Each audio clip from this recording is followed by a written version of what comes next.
je sais. Je sais, je sais, je sais. Vous savez, je sais, c'est un discours ou un langage que l'on emploie quasiment tous les jours.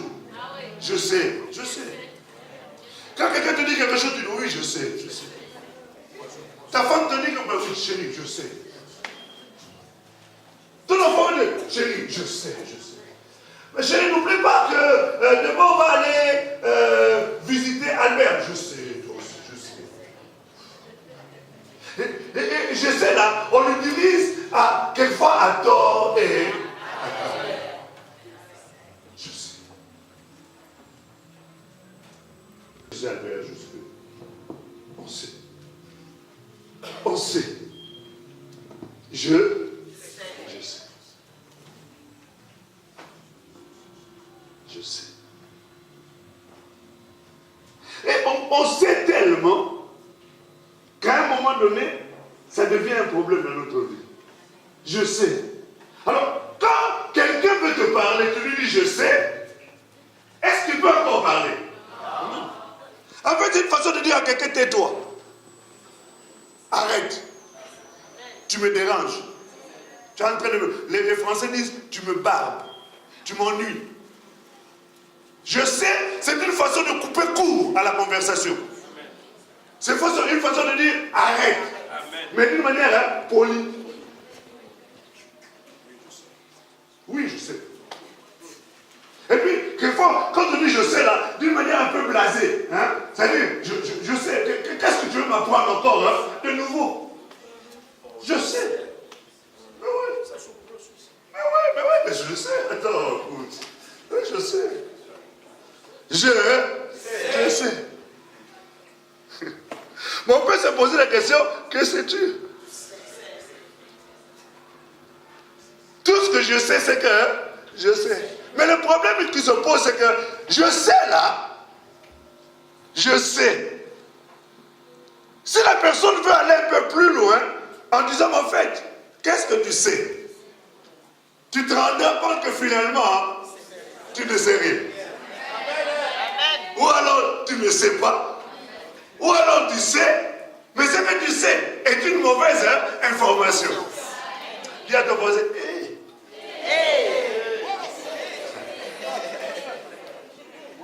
je sais. Peut devenir un piège. Je sais peut être l'expression d'un mal qu'on peut avoir en soi. L'expression d'une réalité, d'un problème spirituel. Je sais. Il y a des gens qui savent tellement qu'ils ne peuvent plus apprendre parce que je sais, pour eux, c'est une manifestation de l'orgueil. Je sais. Donc arrête. Je sais. Le sujet de ce matin, c'est que je sais. C'est ça, notre sujet. Je sais. Maintenant, il faut se poser la question. Qu'est-ce que toi, tu sais? Il y a un homme de Dieu qui disait, tout ce que je sais, c'est que je ne sais rien. Et quand on est en train de parler ainsi, c'est qu'on est en train d'ouvrir une porte à la connaissance. Mais quand on dit je sais, tu fermes la porte. Amen. Vous savez, il y a des gens qui disent tellement je sais que même Dieu devient incapable de les instruire. Dans la Bible, dans le livre de Matthieu chapitre 5, la Bible dit que Jésus se retrouve sur le mont, la montagne. Et c'est un des textes privilégiés des Écritures où Jésus parle des choses concernant le royaume. Et Jésus dit, heureux les pauvres en esprit. Ce sont des gens qui ne savent rien. Et qui à tout moment ont besoin de savoir. Je disais alléluia.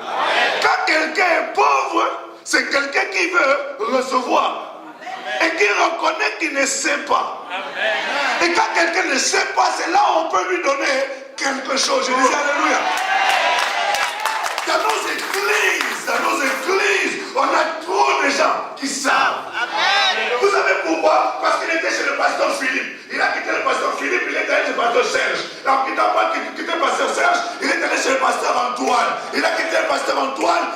aller chez le pasteur Y, Z, jusqu'à l'anda, je ne sais pas quoi. Et ce qui fait, quand il arrive dans une église, tu veux lui dire, ma soeur, il dit, pasteur. Et le pasteur ne peut plus. Je sais.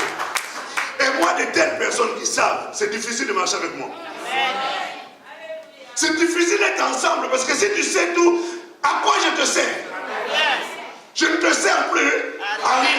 Parce que mon rôle, c'est de prendre auprès de Dieu et de t'amener et de te donner. Mais quelqu'un qui sait, il ne reçoit plus rien. De telles personnes, ce sont des dangers. J'ai dit de telles personnes, ce sont des dangers. Regarde ton voisin, dis-lui, est-ce que tu sais? Est-ce que tu sais? Ne réponds pas. Ne réponds pas. Je sais là, c'est un élément destructeur. Je sais t'es en train de détruire le couple. Je sais t'es en train de rendre les entreprises minables. Je t'ai appelé à un grand avenir. Mais comme tu sais, les conseils qu'on t'apporte pour aider ton entreprise à aller de l'avant ne peuvent plus passer parce que tu sais déjà. Mais plus tu sais, plus l'entreprise est en train de couler, plus tu pleures, plus l'entreprise est en train de couler, les gens viennent pour t'aider, mais tu sais déjà. Mais ce que tu sais, c'est que tu es en train de couler.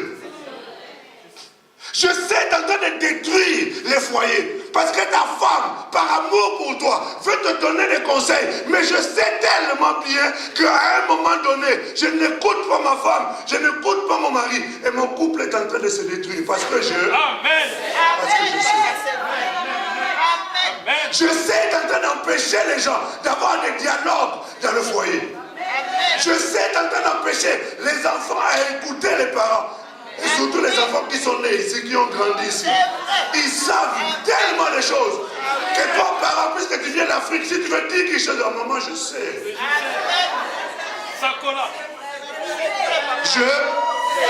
Je sais. Je sais. Je sais. Je sais. Peut-être le fait de trop savoir peut devenir un piège. Amen. Je sais. Mais pourtant, le Dieu que nous prions, c'est un Dieu qu'il veut que nous puissions connaître.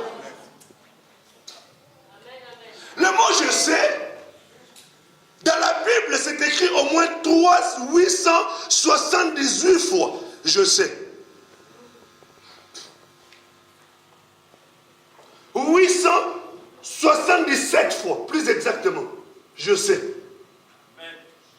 Ce mot je sais a une signification.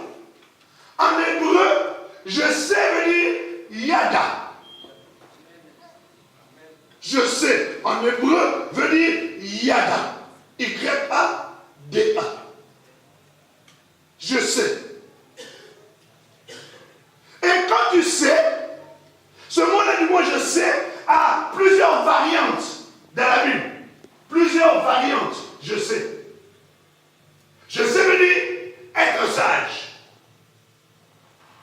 Je sais veut dire connaître.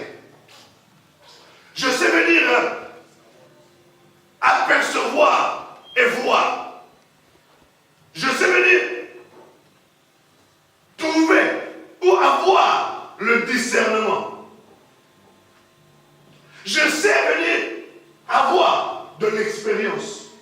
Je sais.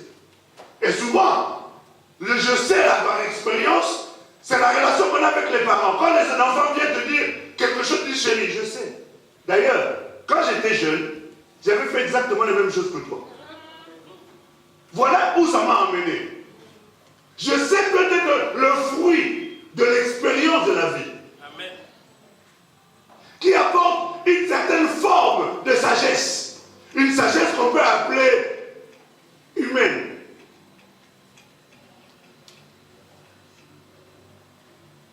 Je sais, c'est quelque chose qui, dans la Bible, quand on parle de je sais, dans le verbe, dans le mot yada, c'est un mot qui a une profondeur extraordinaire. Je sais veut dire connaître. Et dans le mot connaître là, dans la Bible, le Seigneur quand il parle de mot connaître, c'est une rencontre, une fusion qui produit quelque chose. Dans la Bible, le livre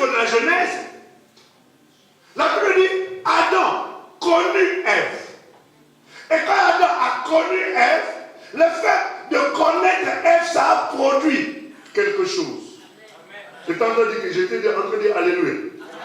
Je voulais dire Alléluia. En fait, connaître là, le mot yada produit quelque chose. Ça a produit Abel. Ça a produit Caïn.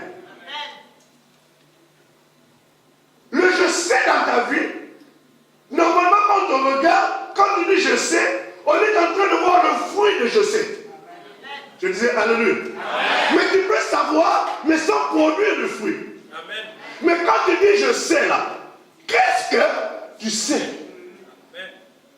Quelle est l'information que tu as qui te pousse à dire je sais?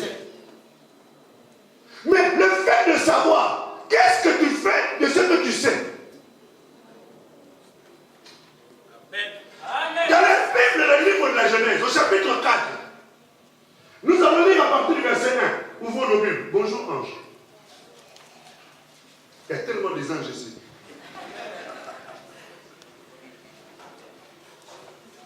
C'est formidable. Genèse chapitre 4.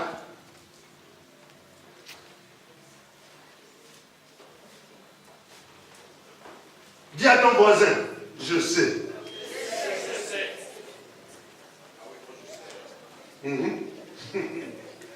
Je sais. Allez. 6 jusqu'au verset 9.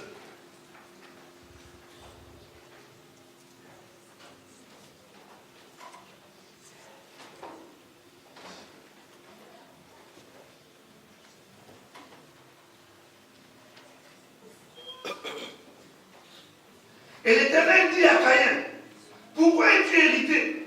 Et pourquoi ton visage est-il abattu? Certainement si tu agis bien, tu relèveras ton visage. Et si tu agis mal, le péché se couche à la porte. Et ses désirs se portent vers toi. Mais toi, domine sur lui. Cependant, Caïn adressa la parole à son jeune frère. Mais, comme il était dans les champs, Caïn se jeta sur son frère Abel et le tua. L'Éternel dit à Caïn, où est ton frère Abel? Il répondit, je ne sais pas. Suis-je le gardien de mon frère? Amen. Nous nous asseyons s'il vous plaît. Dieu vient voir Caïn. Dieu vient parler à Caïn. Dieu vient donner une information à Caïn pour que Caïn puisse savoir. Il dit Caïn, je me rends compte que le péché est en train de se coucher à ta porte. Mais ce que je te demande, Caïn, c'est de dominer sur ça. C'est que Caïn savait. Il avait l'information. Avoir l'information, c'est une chose. Savoir, c'est une chose. Mais faire ce que tu sais, ou appliquer ce que tu sais, c'est ça la vraie bénédiction. Je disais Alléluia. Caïn savait que son cœur était irrité, qu'il avait des mauvaises intentions dans sa vie vis-à-vis de son frère. Il avait l'information. Ma question ici est de savoir qu'est-ce que tu fais de ce que tu sais. Qu'est-ce que tu fais de ce que tu sais? Ce n'était pas un prédicateur qui était venu le voir. Ce n'était pas un ancien, un pasteur. C'était Dieu lui-même, le porteur de la connaissance, le maître de la connaissance. Il est venu apporter cela à Caïn. Caïn savait. Mais voyez-vous, le fait de savoir, c'est une chose. Jésus dit, heureux si vous connaissez ces choses. Amen. Heureux, vous êtes. Mais ça ne s'arrête pas là. Vous êtes heureux si vous connaissez aussi, pourvu que vous puissiez le pratiquer. Parce qu'en réalité, le bonheur ou le fait d'être heureux ne réside pas dans le fait de connaître, dans le fait de savoir, c'est dans le fait de l'application. Je disais Alléluia. C'est là où réside le vrai bonheur. Amen. Et quand Caïn a reçu l'information, malgré l'information venant de Dieu, Caïn a décidé de tuer Abel. Amen. Tu peux savoir que tromper ta femme, c'est mauvais. Amen. Tu peux savoir que faire de l'escroquerie, c'est mauvais. Tu peux savoir que mentir, c'est mauvais. Amen. Tu peux savoir qu'être hypocrite, c'est mauvais. Amen. Tu peux savoir que voler, c'est mauvais. Amen. Tu peux savoir que haïr les gens, c'est mauvais. Amen. Tu peux savoir qu'être égoïste, c'est mauvais. Tu peux savoir que toutes ces choses-là, tu les sais. Mais qu'est-ce que tu fais de l'information? Je sais, oui, tu sais. Mais alors après? Et après, on va se rendre compte que tu continues toujours à être égoïste. Tu continues toujours à mentir. Tu continues toujours à être aussi hypocrite. Pas plus tard qu'hier. Tu as été hypocrite vis-à-vis de ton frère, vis-à-vis de ta femme. Amen. Mais pourtant, tu sais.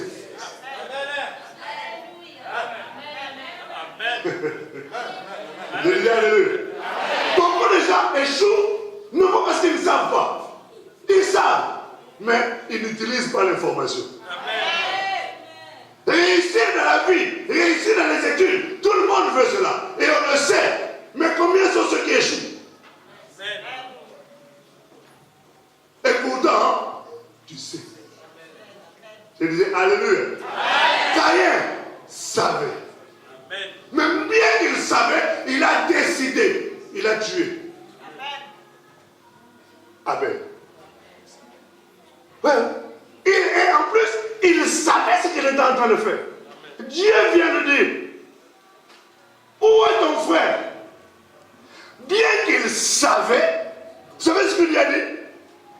Il a dit, je ne sais pas. Est-ce que Caïn ne savait pas où était Abel? Dites-moi, Caïn ne savait pas où était Abel? Mais qu'est-ce qu'il a dit à Dieu? Je ne sais pas. Est-ce qu'il ne savait pas? On est ensemble, non? Est-ce qu'il ne savait pas? Vous savez, le fait de savoir peut devenir un piège. Quand Dieu lui a demandé où est ton frère, en fait Dieu était en train de lui tendre la main en lui disant, écoute, je sais que tu viens de faire quelque chose de très mauvais. Maintenant, si tu manifestes de la repentance, tu reconnais que tu avais mal agi et tu demandes pardon, je vais t'aider. Beaucoup de gens savent que ce que je viens de faire est mauvais. On te demande maintenant de te repentir, mais comme tu sais trop, tu trouves même des arguments pour couvrir le mal que tu es en train de faire.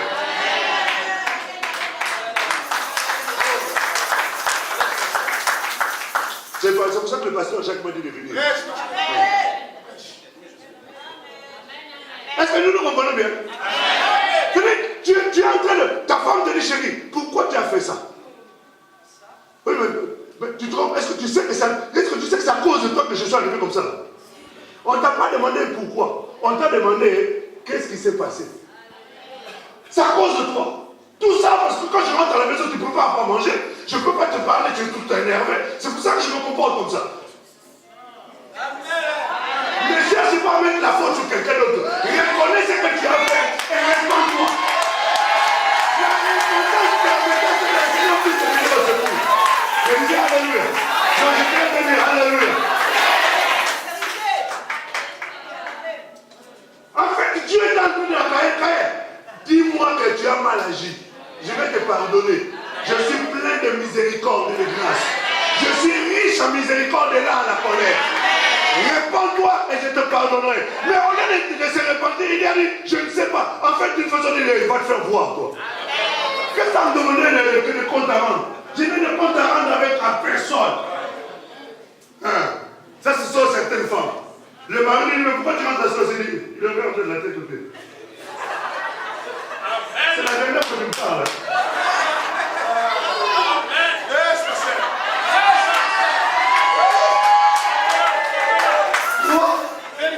À qui tu parles comme ça? Et quand tu as affaire à quelqu'un qui sait tout, mais on va te voir avec des lunettes noires ici à l'église. Hein? Parce qu'il t'aura bien arrangé. Coup de tête. Coup de genoux. Mais en fait, c'est pas comme ça qu'il faut réagir. Parce que celui qui a l'information a aussi une attitude qui est liée à l'information. Je disais alléluia. Caïn, où est ton frère Abel? Je ne sais pas.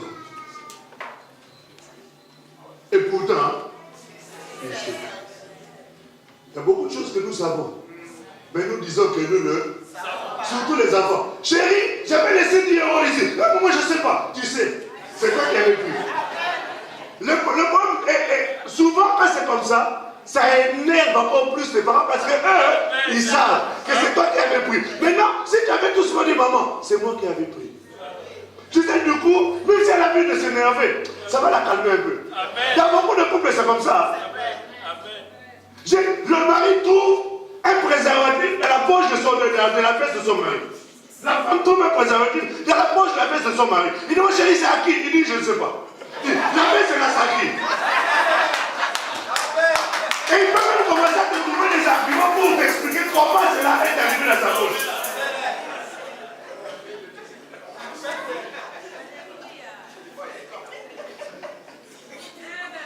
Tout ce qu'il faut dire, chérie, j'avais acheté.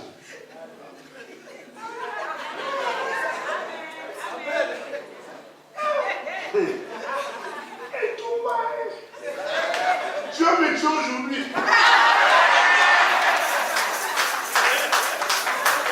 Vous savez, quand on sait, il faut savoir ce qu'on a fait. Quand on reconnaît, les Français disent, une faute avouée est à moitié. C'est quelque chose qui a été tiré de la Bible. La Bible dit, celui qui cache ses péchés ne prospère pas. Mais celui qui les avoue, c'est déjà une première étape. Et ensuite qu'il les abandonne. Celui-là obtient quoi? Miséricorde. Mais toi tu sais, et tu as l'information. Donne l'information. Le fait de donner une première information, ça va la calmer. Amen. Je disais alléluia. Mais tu continues à dire que je le sais. Caïn. Caïn, c'est un esprit. Caïn est mort, mais l'esprit de Caïn agit encore jusqu'à aujourd'hui.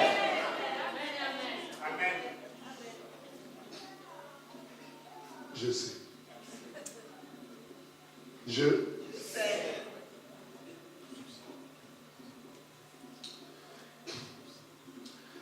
Le problème qui se pose dans la vie des enfants de Dieu, c'est qu'ils savent tellement que cette connaissance-là est en train de les perdre. Caïn savait. Ce que Dieu demandait auprès de Caïn, c'était seulement que Caïn reconnaisse qu'il avait mal agi. C'était tout. Et il aurait obtenu une grâce, le pardon, l'aide du Seigneur. La conséquence de cela, c'est que la vie de Caïn a été perdue pour toujours. Tu sais, tu peux être dans une église, tu peux être prédicateur comme je suis en train de prêcher là. Tu peux être chanteur, tu peux être quelqu'un qui est ancien, quelqu'un qui est attaché à un service à l'église, mais tu es déjà perdu. Parce que la vie que tu mènes n'a rien à voir avec quelqu'un qui sait. Je disais alléluia. Alléluia.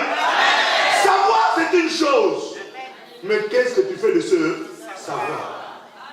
Caïn savait. Dans la Bible toujours, les Écritures nous montrent les attitudes que nous devons avoir. Pour quelqu'un qui sait, je ne serai pas très long aujourd'hui. Pour quelqu'un qui sait, qui a la vraie connaissance, parce que la bonne connaissance, la vraie, c'est celle que nous avons de la part du Seigneur Jésus, au travers des Écritures. Mais quand tu as ces informations-là, il faut savoir ce que tu dois en faire. Dans le livre de 2 Corinthiens, au chapitre 7, s'il vous plaît. C'est juste une petite exhortation que nous sommes en train de se faire. Je sais. Mais je sais. Oh, arrête. Je sais. Vous savez, il y a beaucoup de serviteurs, surtout les serviteurs, ils savent tellement qu'ils ne reçoivent plus rien. Je sais. Moi, j'ai déjà travaillé avec tel pasteur, j'ai déjà travaillé avec tel autre pasteur, j'ai déjà travaillé avec tel autre pasteur. Je sais. Toutes ces choses-là que tu dis, il n'y a rien de nouveau. Oui, d'accord, ok. Mais qu'est-ce que tu en fais? 2 Corinthiens chapitre 7, à partir du verset 1. Le verset 1 d'ailleurs. Ayant donc de telles promesses, bien-aimés,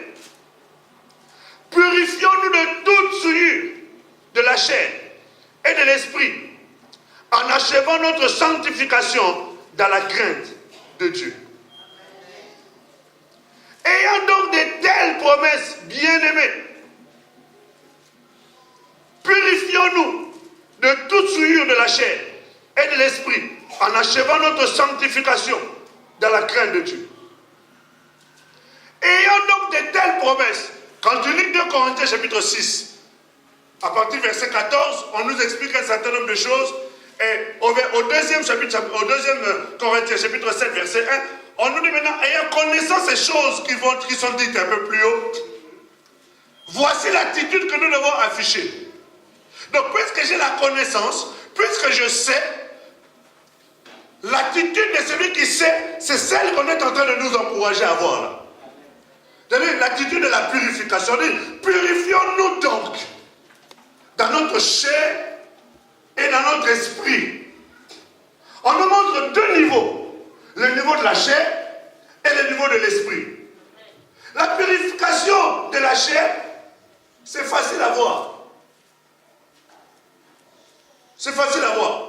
Quelqu'un qui fumait, parce qu'il sait qu'il est le temple du Saint-Esprit, il a décidé d'arrêter de fumer.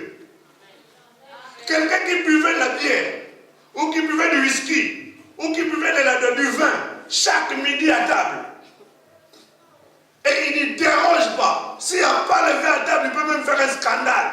Mais pourquoi il n'y a pas le vin? Pourquoi tu n'as pas acheté? La Bible dit, tout est permis, mais tout n'est pas. Tout est permis, mais je ne me laisserai asservir par rien du tout. C'est-à-dire que rien ne peut contrôler ma vie. Si je l'ai, je l'ai. Si je ne l'ai pas, je ne l'ai pas et ma vie continue. Je disais alléluia. Quand je commence à faire des problèmes à la maison, parce que je n'ai pas le piment, ou je commence à faire des problèmes à la maison parce qu'on ne m'a pas acheté mon vin. Il appelle même son vin. C'est que ça devient un problème. C'est-à-dire quand quelqu'un arrête ce type de choses-là, c'est visible. Je disais alléluia. Quand quelqu'un courait les femmes, faisait l'impudicité, un homme qui était adultère, on retrouvait dans ses poches des petits tickets des hôtels qu'il allait payer. Quand il arrête, les tickets disparaissent et on ne voit plus rien. Il y a des voleurs qui ne savent pas voler. Donc, c'est visible ces choses-là. Cette souillure-là, puisqu'on a l'information, on arrête. Mais il y a un deuxième niveau de souillure. Et ce deuxième niveau de souillure-là, comme ce n'est pas visible, beaucoup de gens ont du mal à laisser ça. Vous savez, il y a des gens qui ont arrêté d'être adultères. Ils ont arrêté d'être impudiques. Ils ont arrêté d'être comment on appelle ça? Des voleurs. Mais au niveau de leur esprit, ce sont des grands champions de films porno. C'est-à-dire qu'ils ne regardent plus. Mais dans leur esprit, ils ont tous les films dans l'esprit. Et quand ils voient une femme passer, ils imaginent déjà la femme dans le film. Est-ce que nous comprenons? Et ils se montrent même comme étant l'acteur principal du film. Jésus dit ceci, quand quelqu'un voit une femme passer et la regarde en la convoitant, il est en train de faire quoi? Il est en train de commettre l'adultère avec elle. Je disais alléluia. Mais ça, personne n'est vu aller le faire. Ça se passe au niveau de ton esprit. Or, la Bible dit, puisque tu sais, ayant de telles promesses, je sais. Qu'est-ce que cela doit m'amener à faire? À me purifier. Mais plutôt que de te purifier, tu continues au contraire. Mais physiquement, tu ne le fais plus. Mais au niveau de ton esprit, tu es un grand scénariste. Tu as des scénarios, quand quelqu'un regarde ça, on peut te donner l'Oscar. Tellement que c'est riche en imagination. Je disais alléluia. Mais normalement, quelqu'un qui sait ne doit plus avoir ce type de choses. Amen. Purifions-nous, frères, et achevons notre sanctification. Or, la Bible dit, sans la sanctification, nul ne pourra voir le Seigneur. Pas seulement le voir dans le ciel, mais attention, même le voir sur la terre. Parce que Dieu, on ne le verra pas d'abord dans le ciel, on le voit d'abord sur la terre. Moi, je n'ai pas envie d'aller voir, je n'ai pas envie d'aller voir Dieu dans le ciel sans l'avoir vu ici sur la terre. Ça ne m'intéresse pas. Je vais d'abord le vivre ici, et après je vais le vivre encore là-haut. Encore mieux là-haut. Mais ici, je dois commencer déjà à le vivre. Mais pour le vivre ici, on t'a dit, il faut que tu le sanctifies. Le sanctifier veut dire le mettre à part. Puisque je sais, je vais l'appliquer.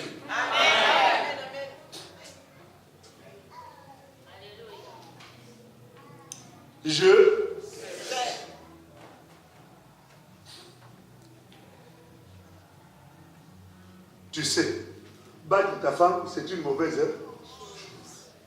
Insulter ton mari, c'est une mauvaise chose. Quand vous êtes ensemble dans l'intimité, on dit, on peut sortir là-bas. C'est une mauvaise chose.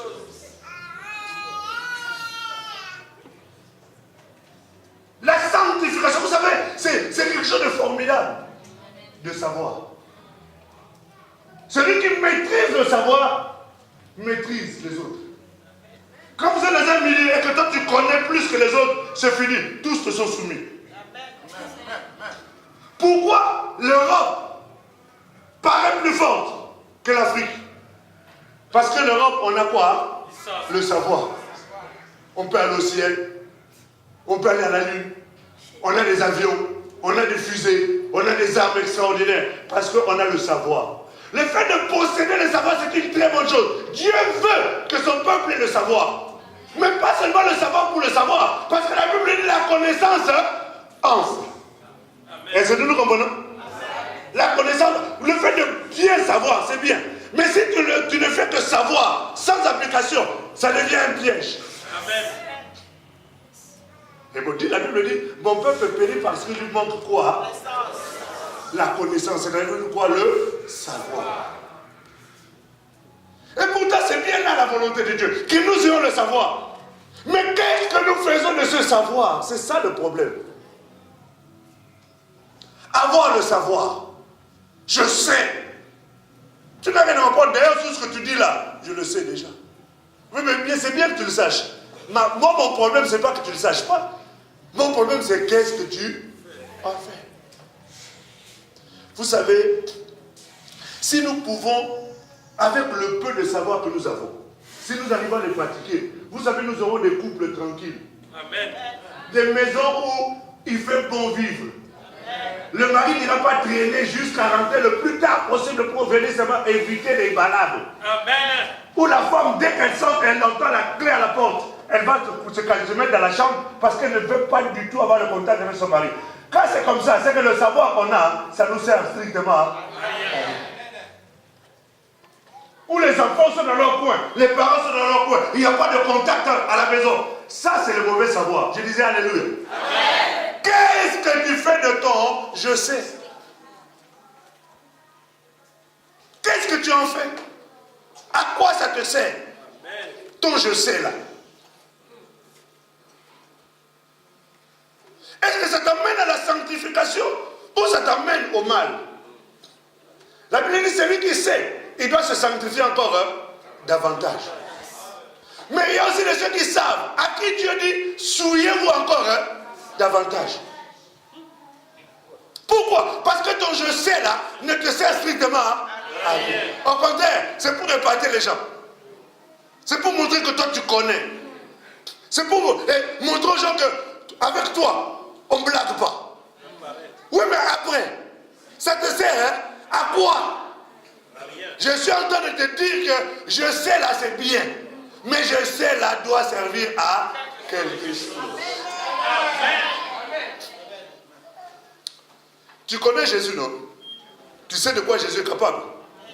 Qui sait que Jésus guérit ici? Qui sait que Jésus sauve? Qui sait que Jésus délivre? Ok. Depuis que tu le sais, qu'est-ce que tu en fais? Je le sanctifie. Oui, d'accord. Mais quand tu le sais, c'est pourquoi faire? C'est pour mettre en pratique. Mais l'objectif final c'est quoi? C'est pour l'avoir. Quand tu as Jésus, c'est pour le garder pour toi? Non.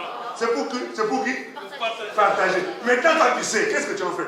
Pose-toi la question. Tu te rends compte que depuis le 1er janvier, aujourd'hui on est quantième? Le 26. Tu n'as parlé à personne de Jésus. Et pourtant, tu sais. Amen. Tu vois, ton je sais là, ça sert strictement. Hein?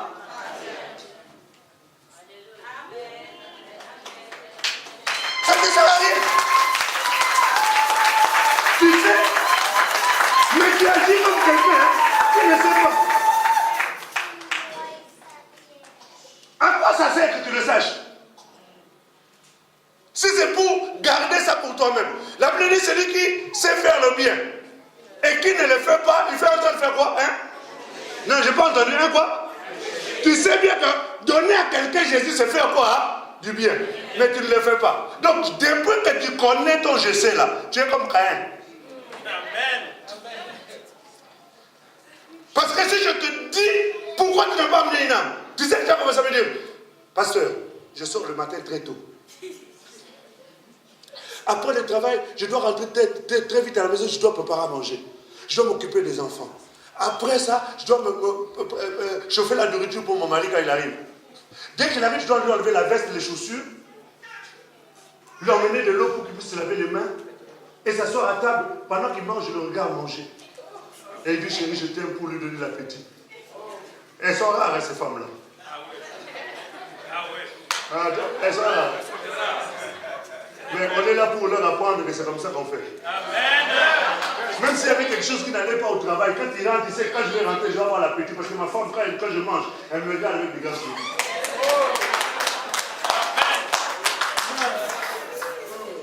Ces gens de femmes-là, on ne les trouve plus. Hein? Il n'y en avait que seulement en Israël.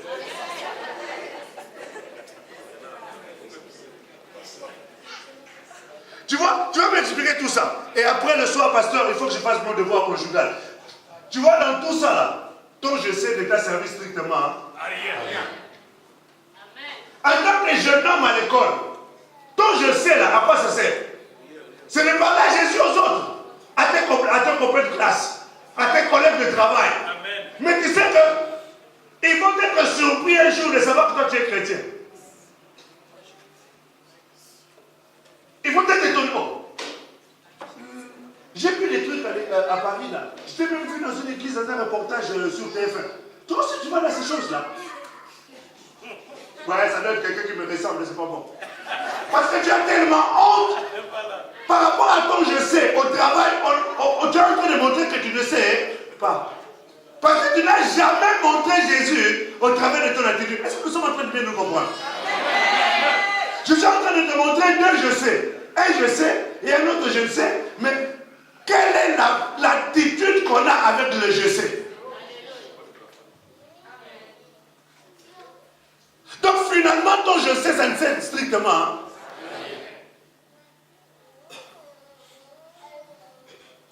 Alléluia. Il dit Alléluia. C'est ce qui est important. Ce que Dieu désire, non pas que nous ayons des super connaissances. Parce qu'avec un seul verset, ton je sais là, que tu connais le seul verset, toi tu ne répètes que celui-là. Mais avec le même verset que tu as là, tu peux faire beaucoup de choses. Un homme a dit à Jésus, Seigneur, dis seulement un seul mot. C'est-à-dire, avec un seul mot, tu peux changer beaucoup de choses. Mais toi, tu n'en as pas un. Tu as tout un cahier. Tu as une bibliothèque remplie de connaissances, mais ça te sert strictement à rien.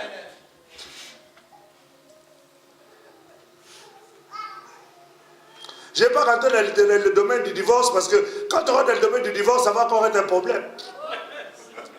Parce que tu sais que quitter ton mari, c'est mauvais.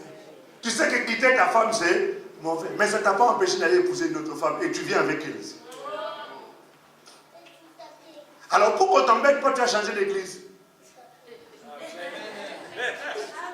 Parce que là où tu vas, on ne te connaît pas. Donc on vous connaît que vous deux. Mais là où tu étais avant, on ne te connaît plus. Je disais Alléluia. Mais tu sais, qu'est-ce que tu es en train de faire là? Les conséquences, tu les connais. Je disais Alléluia. Si vous ne m'inviterez plus, ce n'est pas grave. Au moins, j'ai dit aujourd'hui.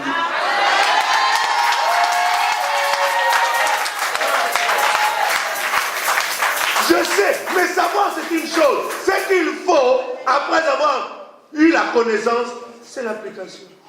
Amen. Tu ne diras plus je sais n'importe comment. Et à la maison, quand ton mari va te demander quelque chose, quand tu vas dire je sais, ça va te rappeler quelque chose. Amen. Alléluia. Je disais Alléluia. Le je sais que tu disais avant, je crois que ça va changer. Amen.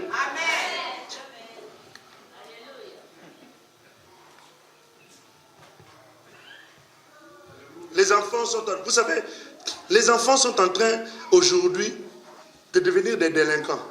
Et pourtant, les parents savent qu'il faut être près des enfants, qu'il faut entourer les enfants, qu'il faut prendre soin des enfants, qu'il faut écouter les enfants, qu'il faut créer une relation avec les enfants. Mais bien que tu sais, tu ne fais strictement rien. Et d'autres personnes sont en train de te remplacer. Et qui peuvent influencer tes enfants et les détruire. Et pourtant, tu sais. Mais tu te comportes comme quelqu'un qui ne sait pas. Est-ce que nous nous comprenons bien? Je sais. Normalement, je sais, doit conduire quelqu'un à une seconde étape. À l'étape de la maturité.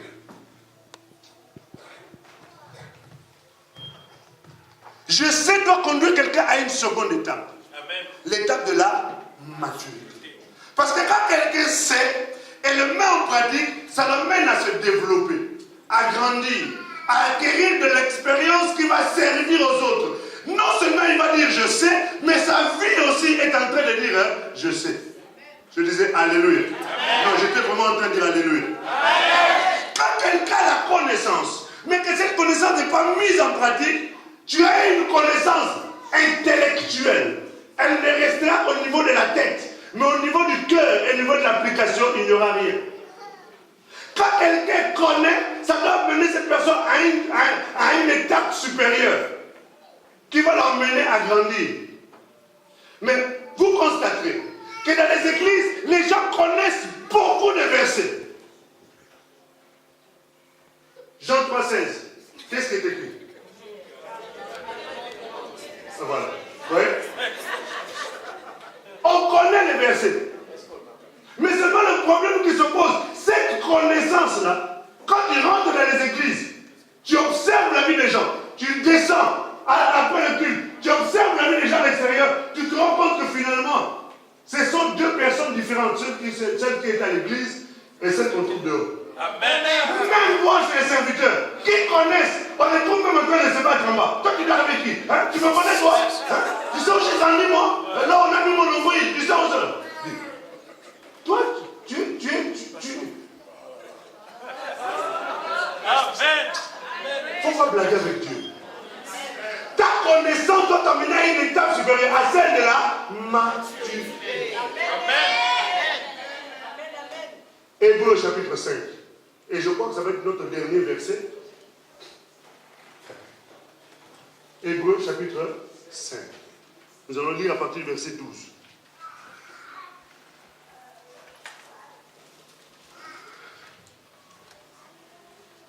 Je sais. Écoute. D'ailleurs, tout ce que tu dis là, je sais déjà. Les messages, avant même qu'on ait commencé à les prêcher.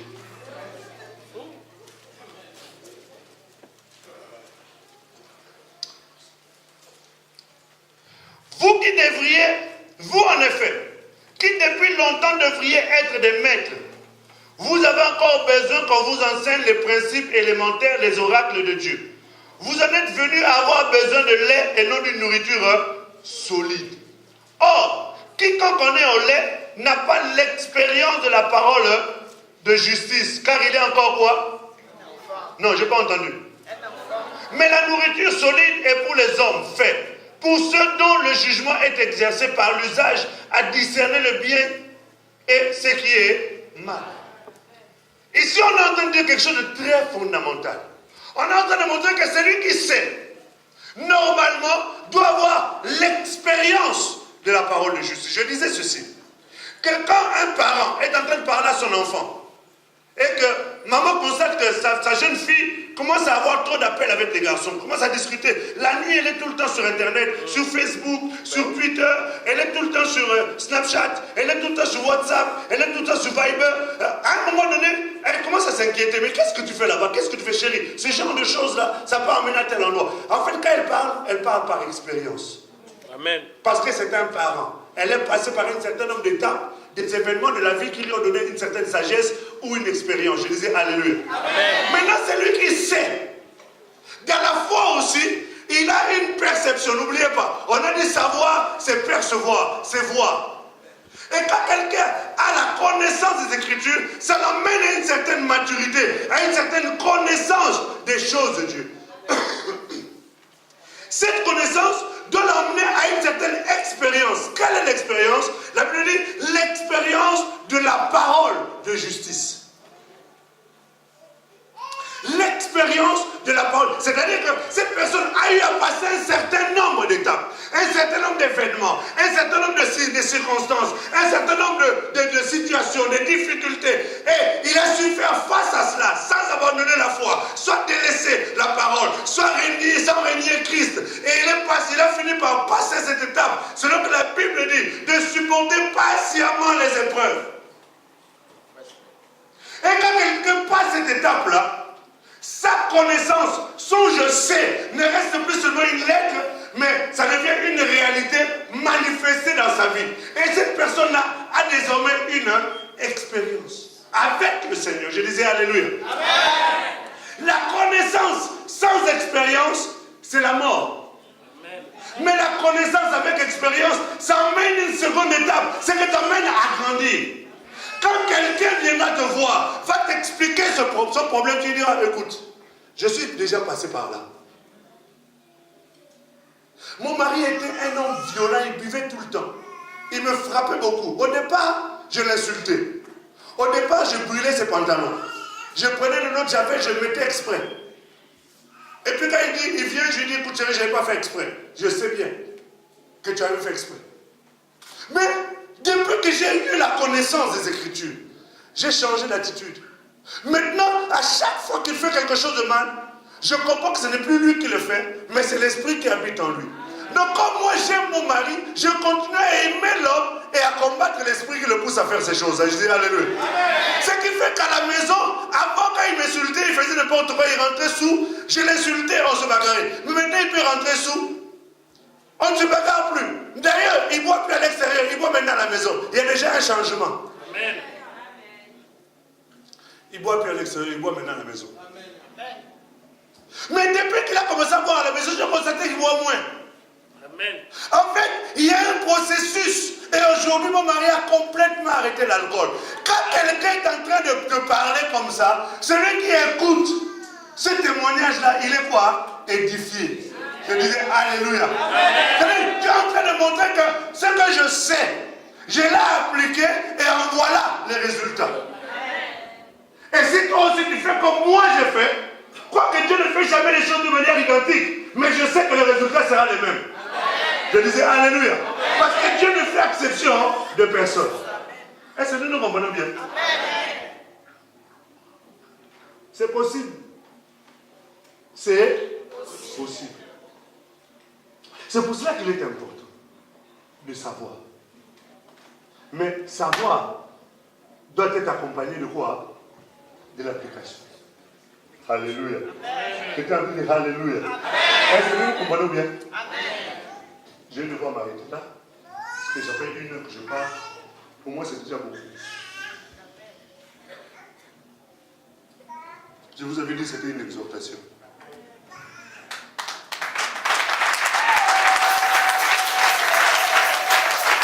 Ce que je vais te demander maintenant, c'est de faire une chose.